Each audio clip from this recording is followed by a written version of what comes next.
Make an anterolateral incision in line with the fourth metatarsal. Use a tapered end cob elevator to create a submuscular plane for future plate insertion. Slide the plate under the soft tissue using the insertion handle.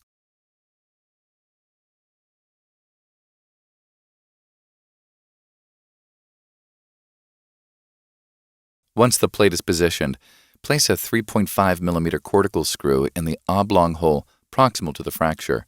This will temporarily secure the plate to the tibia.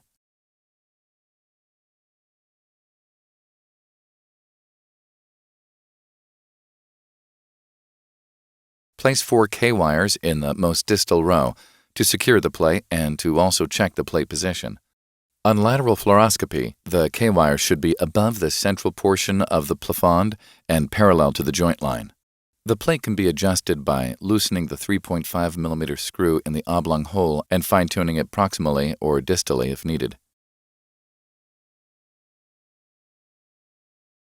A 2.7 mm cortical screw is placed distally to bring the plate down to the bone. Use the drill guide and 2 mm drill bit. Measure and place a 2.7 mm screw. Screw the red laser marked 2.7 mm locking drill guide into the appropriate hole. Use the calibrated 2.0 mm drill and measure the length while drilling.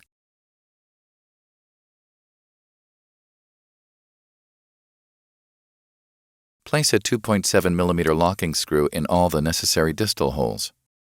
Use the yellow marked 3.5 mm locking screw drill guide and the 2.5 mm drill.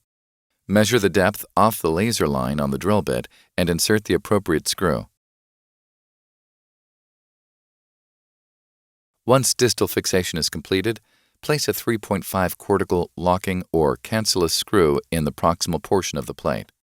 Remove the BB tack and add any additional fixation as needed.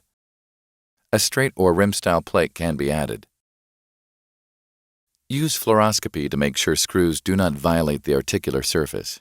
If necessary to stabilize the medial malleolar fragment, 2 partially threaded 4 mm cannulated screws can be placed either percutaneously or through a small direct medial incision.